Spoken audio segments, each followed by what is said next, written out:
السلام علیکم تمام عزیز ساتھیوں۔ دوستو، آج کی اس ویڈیو کا موضوع ہے دجال کا قتل اور انسانیت کے دشمنوں کا خاتمہ۔ لیکن مزید آپ کو اس ویڈیو میں بتایا جائے گا کہ دجال کتنا عرصہ دنیا میں فتنہ پھیلائے گا۔ لیکن اس ویڈیو میں آگے بڑھنے سے پہلے آپ تمام ساتھیوں سے گزارش ہے کہ اسلام اینڈ سائنس کے اس چینل کو ضرور سبسکرائب کر دیں تاکہ اس سے متعلق مزید آنے والی ویڈیو آپ تک بر وقت پہنچ سکے۔ دوستو، فتنہ دجال کی ہولناک صورتحال کا اندازہ یہاں سے لگایا جا سکتا ہے کہ خود نبی اکرم صلی اللہ علیہ وسلم اس فتنے سے پناہ مانگتے تھے، اور جب آپ صلی اللہ علیہ وسلم صحابہ کے سامنے اس فتنے کا ذکر فرماتے تھے تو صحابہ کے چہروں پر خوف کے اثرات نمودار ہو جایا کرتے تھے۔ فتنہ دجال میں وہ کون سی چیز تھی جس نے آخر صحابہ اکرام کو ڈرا دیا تھا؟ آیا کہ وہ خوفناک جنگیں تھیں یا موت کا خوف تھا؟ نہیں دوستو، ان چیزوں سے صحابہ ڈرنے والے نہ تھے، بلکہ وہ ایمان میں پختہ تھے۔ لیکن وہ جس چیز سے ڈرتے تھے وہ دجال کا فریب اور دھوکہ تھا کہ وہ اتنا خطرناک ہوگا کہ صورتحال سمجھ میں نہ آئے گی۔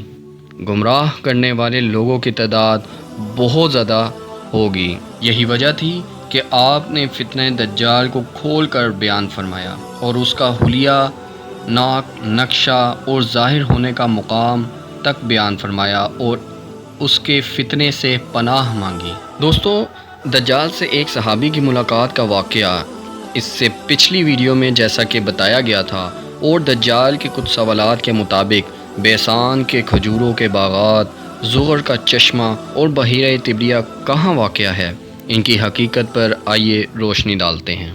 دوستو، بیسان پہلے فلسطین کے اندر تھا۔ حضرت عمر فاروق رضی اللہ تعالیٰ عنہ کے دور خلافت میں اس کو حضرت عمر بن عاص نے فتح کیا تھا۔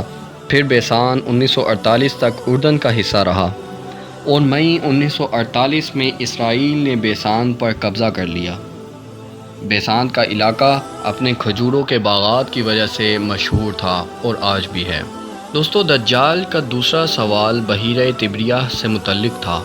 اس پر بھی اس وقت اسرائیل کا قبضہ ہے، جس کو انگلش میں لیک آف تبریاز بھی کہا جاتا ہے۔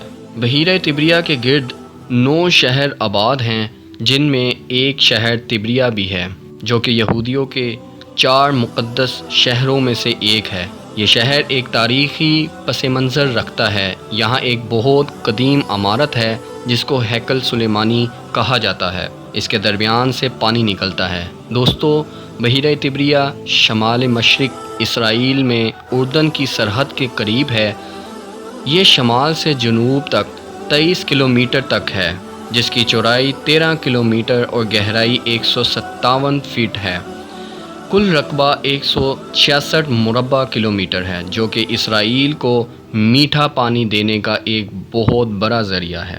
دوستو، دجال کا تیسرا سوال زغر کے چشمے کے متعلق تھا۔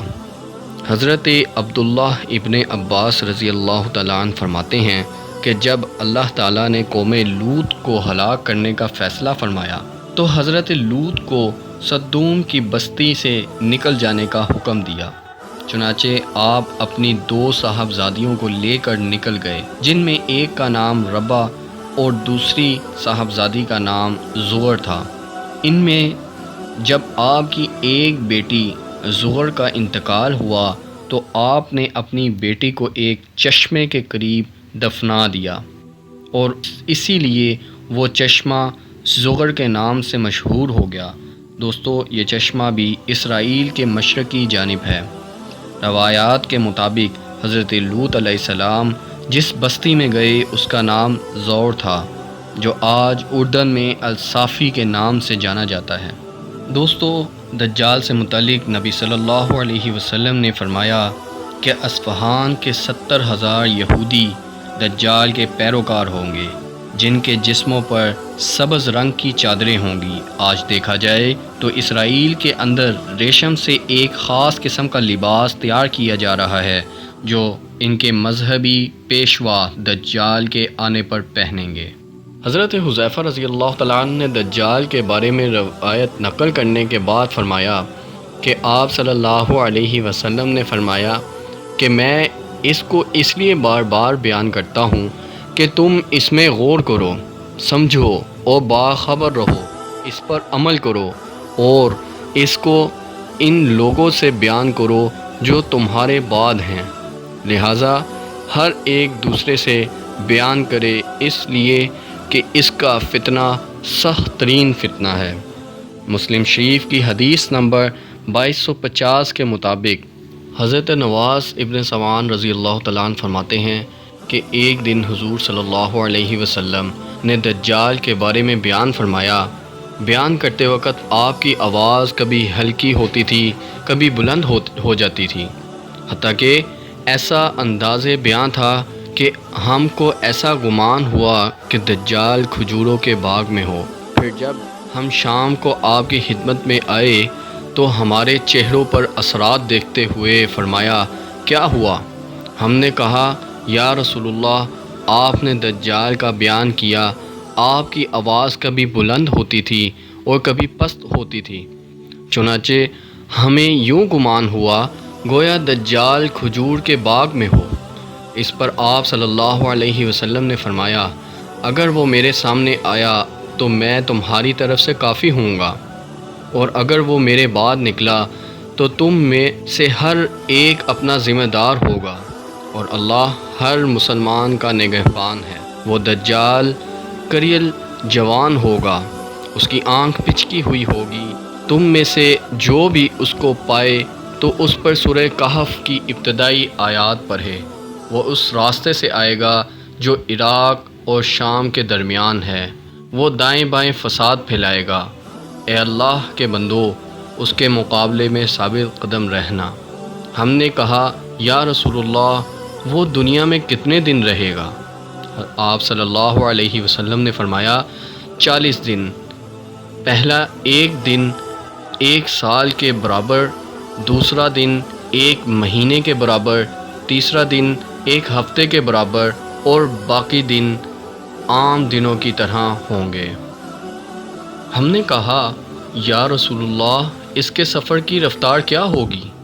فرمایا، اس بادل کی رفتار کی طرح جس کو ہوا اڑا لے جاتی ہے۔ چنانچہ وہ ایک قوم کے پاس آئے گا اور ان کو اپنے آپ کو خدا ماننے کی دعوت دے گا، تو وہ اس پر ایمان لے آئیں گے اور اس کی بات مان لیں گے۔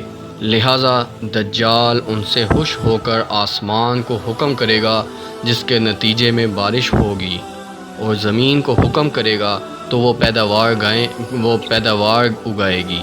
سو جب شام کو ان کے مویشی واپس آئیں گے تو ان کے پیٹ بھرے ہوں گے اور ان کے پیر زیادہ کھا لینے کی وجہ سے پھیلے ہوئے ہوں گے۔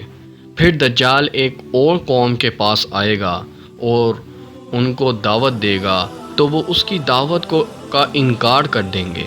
چنانچہ دجال ان کے پاس سے ناراض ہو کر واپس چلا جائے گا، جس کے نتیجے میں وہ لوگ قحط کا شکار ہو جائیں گے اور ان کے مال و دولت میں سے کوئی چیز بھی ان کے پاس نہ بچے گی۔ دجال ایک بنجر زمین کے پاس سے گزرے گا اور اس کو حکم دے گا کہ وہ اپنے خزانے نکال دے، چنانچہ زمین کے خزانے نکل کر اس طرح اس کے پیچھے چلیں گے جیسے شہد کی مکھیاں اپنے سردار کے پیچھے چلا کرتی ہیں۔ پھر وہ ایک کریل جوان کو بلائے گا اور تلوار سے وار کر کے اس کے 2 ٹکڑے کر دے گا۔ دونوں ٹکڑے اتنی دور جا کر گریں گے جتنا دور ہدف پر مارا جانے والا تیر جا کر گرتا ہے۔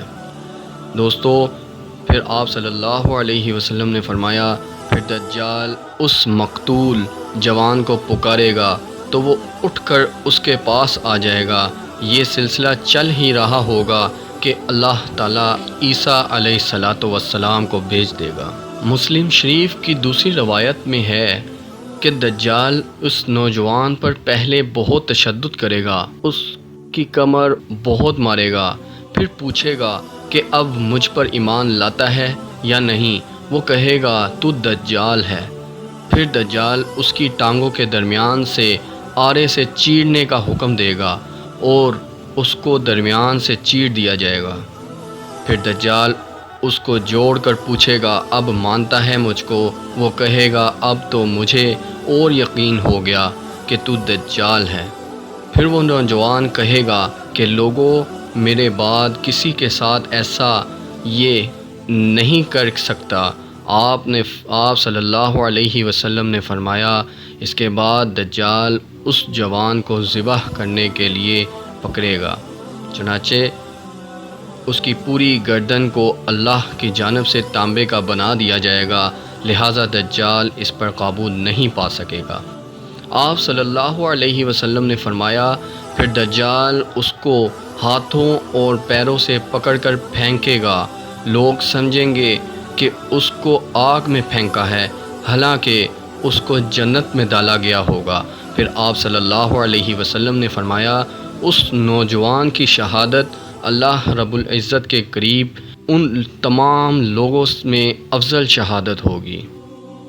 دوستو، دجال کا فتنہ 40 روزہ ہوگا، جیسا کہ اوپر حدیث میں بیان کیا ہے، جس کے بعد اس کو حضرت عیسیٰ علیہ السلام قتل کر دیں گے۔ دوستو، حضرت عیسیٰ دجال کو لد کے دروازے پر قتل کر دیں گے۔ یہ لد کو لیدا بھی کہا جاتا ہے، یہ ایک اسرائیل کا مرکزی شہر ہے، اور اس کے داخلی راستہ پر دجال کو قتل کیا جائے گا۔ اللہ پاک ہمیں دجال جیسے شیطان کے فتنے سے محفوظ رکھیں اور ایمان کی طاقت عطا فرمائیں۔ آمین۔ شکریہ۔